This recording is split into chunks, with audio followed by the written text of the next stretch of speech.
주제 말씀 함께 들어가겠습니다. 시작. 지식을 쫓는 열심. 한번 더 시작. 지식을 쫓는 열심. 아멘. 지난 2시간에 걸쳐서 사도 바울이 그 동족 이스라엘을 얼마나 사랑하는가를 우리가 볼 수 있었습니다.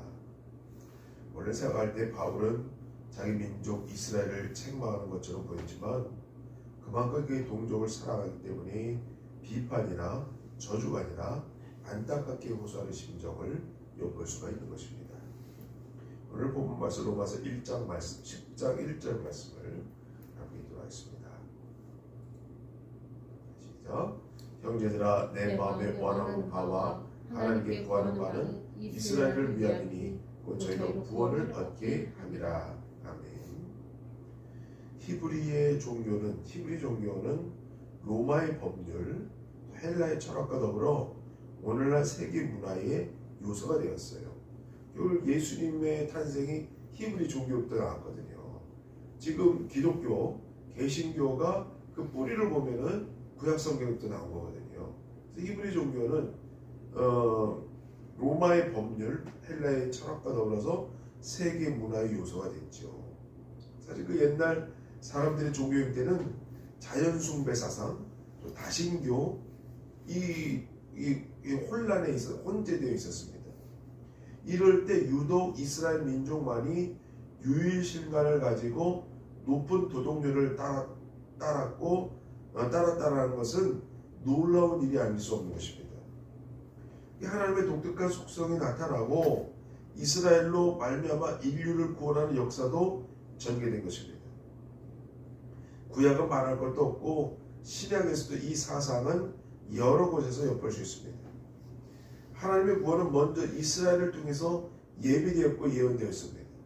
그러나 드디어 메시아가 구원을 성취하러 오셨을 때 이스라엘은 예수 그리스도를 거부했죠. 그리고 그 구원이 이방인에게 넘어갔습니다. 그러나 때가 되면 이스라엘이 돌아오고 구원에 참여하게 될 것이라고 성경은 말씀하고 있습니다. 그런데 이스라엘의 구원의 문제는 이 교회 안에서 결론이 지어집니다. 이스라엘과 이방인이 다 같이 구원받고 하나가 되는 것이 바로 교회이기 때문입니다. 다시 말씀드리면 십자가 안에서 이스라엘과 이방인의 간격이 사라지고 새 사람을 만드는 것이 우주적인 교회의 모습인 것입니다. 우리 초대교회를 보면 알 수 있어요. 초대교회는 다 유대인이잖아요. 그 유대인들이 교회를 예수 그리스도를 영접하고 이제 교회로 산단 말이죠. 사도 바울이 지중해를 거쳐서 로마를 통해서 많은 교회를 세웠잖아요. 그 교회 대부분이 유대인들입니다. 또 이방인들도 곳곳 있었어요. 그래서 초대교회는 유대인과 이방인들이 섞여서 구원을 이룬 것을 볼 수가 있는 것입니다. 또한 유대교 전부가 율법에 대한 복종의 근거를 두고 있기 때문에 율법에 대한 복종이라는 것은 자기가 신봉하는 종교에 대하여 지독해가 열심인 사람에게만 가능한 일이었습니다. 유대인들은 열심히 하나님을 섬기느라고 섬겼어요. 그러나 그들의 열심히 말씀을 따르는 것이 아니었기 때문에 문제가 생겼던 것입니다. 유대계 전부가 율법에 대한 복종의 근거를 두고 있기 때문에 율법에 대한 복종이라는 것은 자기가 신봉하는 종교에 대해 지독하게 열심히 사람에게만 가능한 일이 되었던 것입니다. 여러분 보세요. 당시 유대인들은요 구약 성경을 물론 믿었지만 구약 성경과 더불어 당시 유대 지도자들의 말을 들었다는 거예요. 그러니까 지도자들이 결정하는 대로 유대인들은 따랐다는 거예요. 말씀은 있었던데 이 말씀을 해석하는 사람들의 그러한 것에 따라서 당시 유대인들이 결정한 거예요. 예를 들어서 이런 규정이 있습니다. 안식일 규정이 있었습니다. 율법에는 안식일을 기억하여 거룩히 지키라고 되어 있는데 여기에 대한 시행세칙을 유대인들이 만들었어요. 그래서 사람이 안식일에는 얼마까지 거리를 이동할 수 있느냐? 약 1.2km. 그러니까 거기서 법을 두는 거예요. 일을 하지 말라, 안식일을 기억하여 거룩히 지키라 라고 성경 말씀했는데 유대인들이 거기에 세칙을 둠으로 말미암아 사람들 옥죄인 거예요. 그래서 너희는 1.2kg 이상 넘어가면 1이다. 1.2kg 넘어가면 안 된다. 물건을 드는 것도요, 이게 참 어처구니 일이 없는 일인데, 여기 보면 이게 무화과입니다. 무화과. 근데 마른 무화과. 이 무화과, 이 육즙이 있는 무화과가 아니고 무화과를 말려요. 그래서 들고 갈 수 있는 물건은 2개의 마른 무화과 열매보다 무거운 것을 들면 안 돼요. 그러면 죄가 되는 거예요. 예, 그렇게 유대인들이 나중에는 어리석게 구는 겁니다. 일이라는 것이 마른 무화과 2개 무게 이상 들면 1이다. 그러니까 예수님 당시에 안식일 날 이삭을 배고파서 제자들이 이삭을 까먹잖아요. 그게 1이다라고 보는 거예요. 안식일 날 예수님이 그 눈먼 자를 고치셨잖아요. 1이라고 보는 거예요. 왜 고치냐 이런 거예요. 1이라고 보는 거예요. 그래서 유대인들은 예수님이 죄를 졌다고 얘기하는 거예요. 그러니까 당시에 유대인들 볼 때는 예수님이 큰 죄를 진 거죠. 그런데 예수님 입장에서 보면은 또 전 우주적인 도덕률에 비하면 사람이 배고프면 당연히 먹어야죠. 그건 안식이라고 상관이 없는 일이에요. 사람이 죽어가고 있는데 사람을 살려야죠. 그건 안식이랑 상관이 없는 일이에요. 그런데 유대인들의 율법이 무화과 2개, 마른 무화과 2개 이상을 들면 죄다. 1.2km 이동하면 죄다. 이렇게 인간의 어리석음이 만들어내는 거예요. 안식일에는 아무 음식을 만들어서는 안 된다고 또 그들은 제정을 했습니다. 병이 났으면 더 악화되지 않게 하는 것은 무방하나 치료해서 회복하게 되면 안식일을 범하는 죄로가 있다. 그러므로 예수님이 눈먼 자를 보게 한 것, 그 안식일에 행한 것, 그것을 그들은 죄라고 부릅니다. 이렇게 어리석게 부른 겁니다. 그렇기 때문에 하나님의 그 율법을 따르지 않는 사람은 그 사람을 잡아 죽여도 그 사람은 죄가 되는 게 아니에요. 그냥 율법을 안 따랐을 뿐이다 라고 그들은 주장하는 것입니다. 그래서 스데반 집사를 돌로 쳐 죽이는데 아무런 양심의 거리낌이 없는 거예요. 안식일을 범한 스데반 집사를 돌로 쳐 죽이는데 그들은 양심의 가책이 없는 것입니다. 세상의 양심과 지식을 따르지 아니한 열심처럼 위험한 것은 없는 것입니다. 우리가 전파한 예수 그리스도가 어떤 분입니까? 우리가 고백하는 이 사도신경에 잘 표현되어 있어요. 우리 한번 함께 읽겠습니다. 시작. 그 외에는 우리 주 예수 그리스도를 믿사오니 이는 성령을 잉태하사 동정녀 마리아에게 나시고 본디오 빌라도에게 권한을 받으사 십자가에 못 박혀 죽으시고 장사한 지 사흘 만에 죽은 자 가운데 다시 살아나시며 하늘에 오르사 전능하신 하나님 우편에 앉아 계시다가 저리로서 산자와 충자를 심판하러 오시리라. 아멘. 전 세계 교인들이 다 동일하게 외우는 사도신경, 여기에 예수 그리스도에 대해서 잘 표현하고 있어요. 첫째는요, 예수님은 그리스도라는 거예요. 예? 주 예수 그리스도를 믿사오니 라고 표현하고 있습니다. 이 예수 그리스도는 기름을 부음 받은 자다, 기름 부음 받은 자다라고 헬라 원어에는 그 뜻이 있습니다. 이 뜻은 온천하 만민을 구원하시기 위해서 메시아가 이 땅에 오신다라는 것입니다. 그리스도라는 것은 메시아거든요. 우리를 구원할 자, 그것이 메시아입니다. 그래서 우리는 메시아를 기다렸고 예수님이 이 땅에 오셨다라는 것을 고백하는 것이 사도신경의 주 목적이에요. 두 번째는요, 그 외아들이라고 했습니다. 그 외아들 우리 주 예수 그리스도를 믿사오니 라고 했습니다. 그 외아들은 예수님 한 분밖에는 하나님의 아들이 없지요. 그러므로 그 외아들은 예수 그리스도를 뜻하는 것입니다.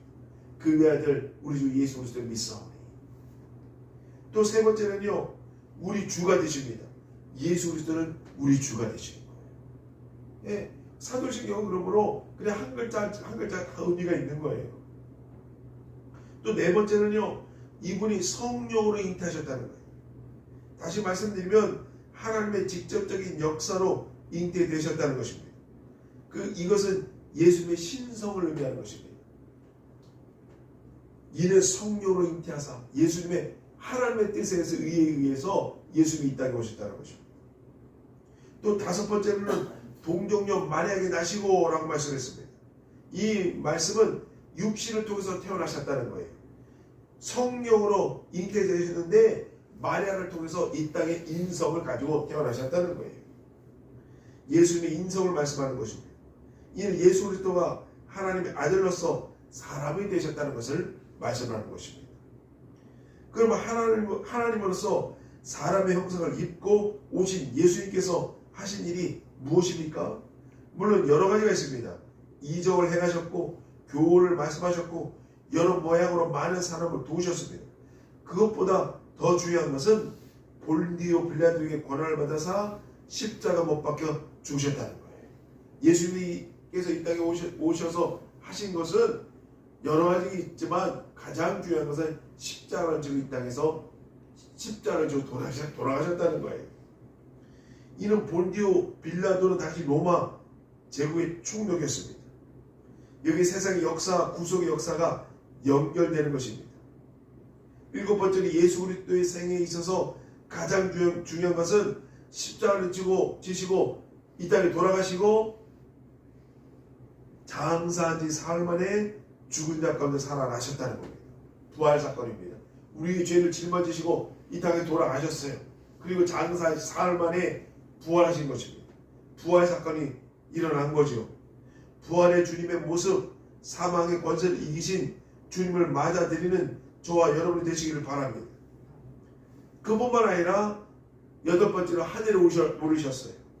다시 말씀드리면 승천하셨습니다. 아홉 번째는 전능하신 하나님 우편에 앉아 계시다가 라고 말씀했습니다. 다시 말해서 지극한 존재의 존귀의 자리로 오르셨다는 뜻도 있습니다. 또한 교회의 머리가 되셔서 교회를 지도하시고 또 보호하시고 믿는 사람 하나하나를 인도하시는 것입니다. 그리고 마지막으로 열 번째로 저리로서 산자와 중자를 심판하러 오시라 라고 말씀하셨습니다. 재림과 심판의 주님을 말씀하는 것입니다. 여러분 보세요. 십자가는 우리의 구원을 의미하는 거예요. 또 부활을 통해서 구원의 완성을 이루신 것입니다. 또 승천하신 거예요. 승천은 우리의 구원을 예비하시는 것입니다. 또 이 땅에 오셔서 재림주로 이 땅에 오신다는 것은 우리를 구원하시고 구원의 자리를 초대하시는 거예요. 그런 행위입니다.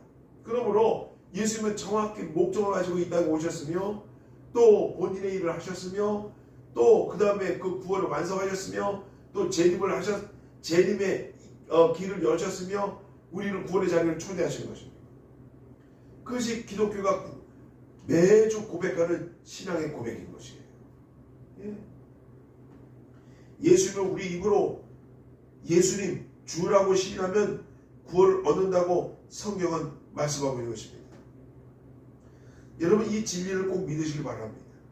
그러면 구원을 얻게 될 줄 아시기 바랍니다. 그것들은 우리가 할 일이 무엇입니까? 로마서 10장 13절 말씀입니다.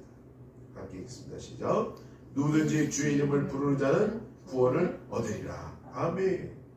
누구든지 주의 이름을 부르는 자는 구원을 얻으리라 라고 말씀했습니다. 또한 14절 말씀입니다. 시작. 그런데 저희가 믿지 않는 일을 어찌 부르리요? 듣지도 못한 일을 어찌 믿으리요? 전파하는 자가 없이 어찌 들으리요? 라고 말씀했습니다. 저희가 믿지 않은 일을 어찌 부를 수 있습니까? 듣지도 못하는 일을 어찌 믿을 수 있습니까? 보내심을 받지 아니하시면 어찌 전파할 수 있습니까? 여러분 우리가 민주주의, 어저께 이제 민주주의로 봤잖아요. 이 민주주의 시작은 교회로부터 시작됐어요. 정확히. 그건 언제부터 시작되냐면은 마틴 루터부터 시작된 거예요. 마틴 루터가 종교를 일으켰잖아요. 독일에서. 일으켰는데 그때 당시는 봉건제예요. 그래서 각 지역마다 다 군주가 있습니다. 그리고 그 가운데는 왕이 있어요. 그래서 국민들은 그 봉건제, 그 지역 군주 밑에 있었어요. 그래서 군주는 작은 왕이에요. 그 지역의 왕입니다.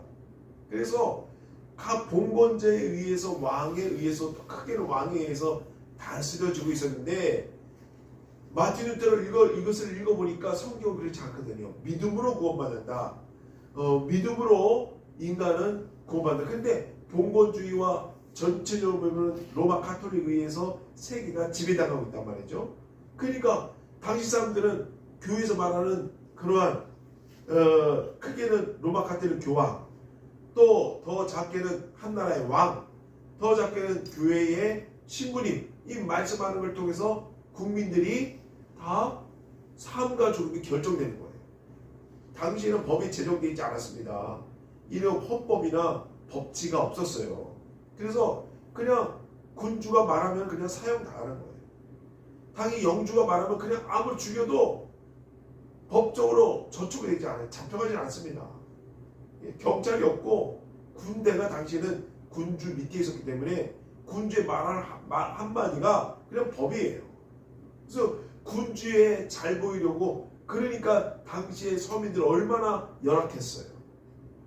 근데 마틴 루터가 그 성경을 읽어보니까 누구든지 예수를 믿기만 하면 구원받는 거예요. 여기서 누구든지가 항상 강조되잖아요. 근데 그 동유럽부터 북유럽 국가들이 그것을 받아들인 거예요.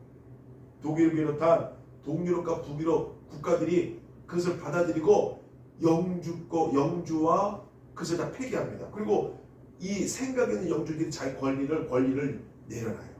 그리고 민주주의라는 것을 만듭니다. 그래서 그것이 씨앗에서 무엇이 일어나느냐? 프랑스 혁명이 일어나는 거예요. 프랑스 혁명이 일어나고 그것이 씨앗에서 인본주의가 나오는 거예요. 예, 누구든지라는 것을 한 개인의 소중함을 말하는 거예요. 한 개인의 소중함. 그래서 지금 북유럽이 민주주의의 지금 대표적인 민주국가 된 이유가 먼저 시작했기 때문입니다. 예, 먼저 시작했어요. 그래서 그 교회에서 헌금을 시청에 맡깁니다.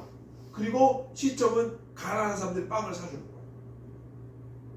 북유럽 국가들이 이렇게 먼저 만들었다는 거예요. 그래서 지금 북유럽 국가들이 이렇게 복지국가 된 것이 거기 있어요. 그 정신을 이어받았기 때문에 그 사람들이 월급쟁이로 현역했을 때는 많은 세금을 떼갑니다. 예, 국가에서 많은 세금을 떼가요. 대신에 그 사람들이 은퇴하면 그 세금으로 70%의 월급을 줘요. 자기가 그동안 번 돈의 70%를 돌려줘요. 그것을 믿기 때문에 이 사람들이 돈을 벌어서 다 거의 50%를 내거든요. 유럽은 50%를 세금을 떼갑니다. 우리는 기껏해야 20%도 안 되잖아요. 10몇 프로밖에 안 되잖아요. 그러니까 북유럽 국가들이 일찌감치 거기에 대해서 민주주의에서 했기 때문에 지금 복지국가가 된 겁니다. 이걸 대한민국은 늦었죠. 예, 1900년대 초반까지만 해도 우리는 왕권주의 그런 국가에 있지 않았습니까? 근데 어저께 누군지 참여하는 민주주의를 본 거예요. 그렇죠? 누구든지 저 국회에서 앞에 가가지고 민주주의를 외칠 수 있잖아요. 그 뿌리는 교회로부터 나온 거예요. 정확히는 그 시발점은 종교개혁부터 나온 거예요. 더 내려가면 예수님부터 나온 거죠. 예수님의 정신은 바로 그거예요. 자, 15절 말씀 계속해서 읽겠습니다. 시작. 본의 집을 받지 않았으면 어찌 접하리요? 기록된 바 아름답도다 좋은 소식을 전하는 자들의 발이여 함과 같으니라. 성경을 해서 성경 내용 보면 다 민주적인 거예요. 너희가 전파하자면 누가 듣겠느냐 말씀을. 민주주의 똑같은 거예요. 민주주의 내가 참여하지 않으면 누가 민주주의를 이룩할 수 있겠느냐. 내가 참여해서 민주주의를 지키지 않으면, 자 보세요. 국회를 지금 군합발로 짓밟았지 않았습니까? 국회를 촛불이로 막으려고 하지 않았어요? 윤석열 대통령이. 근데 그것을 누가 지켰습니까? 국민들이 지켰잖아요. 국민들이 거기 가지고 군인들을 막지 않았습니까? 온몸으로 아무것도 들지 않고 무기 들지 않고 온몸으로 군인들을 막지 않았어요.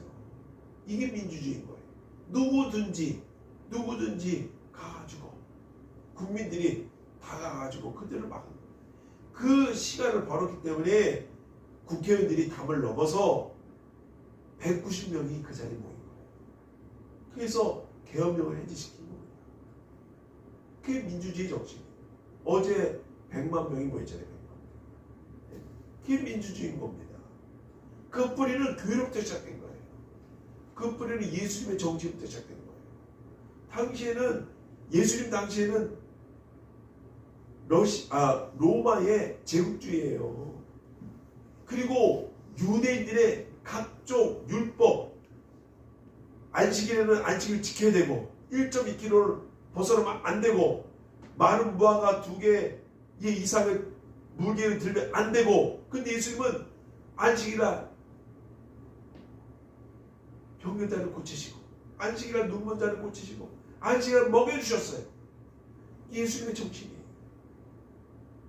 이게 민주주의 정신의 근간이라는 거예요. 예수님은 그것을 말씀하는 거예요.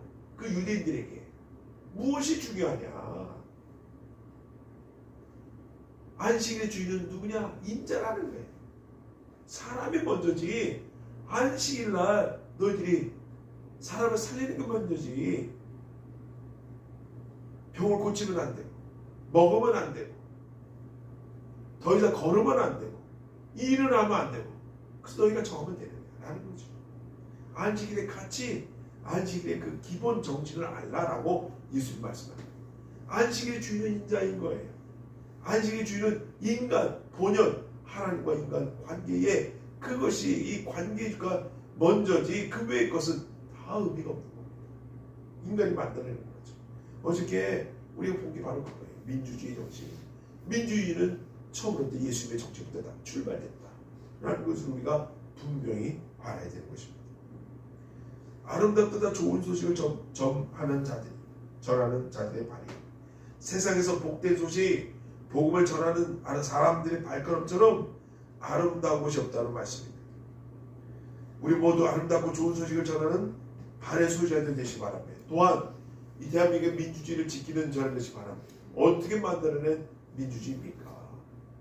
4.19부터 5.18부터 지난 2016년 촛불혁명부터 지금에 이르기까지 어떻게 만들어낸 대한민국입니까? 이 대한민국을 위해서 기도하시며 민주주의를 위해서 기도하시며 하나님께서 이 나라를 지켜달라고 기도하시는 저는 되시기 바랍니다. 주 한번 해주시고 함께 기도하시겠습니다. 주여, 주님 감사합니다.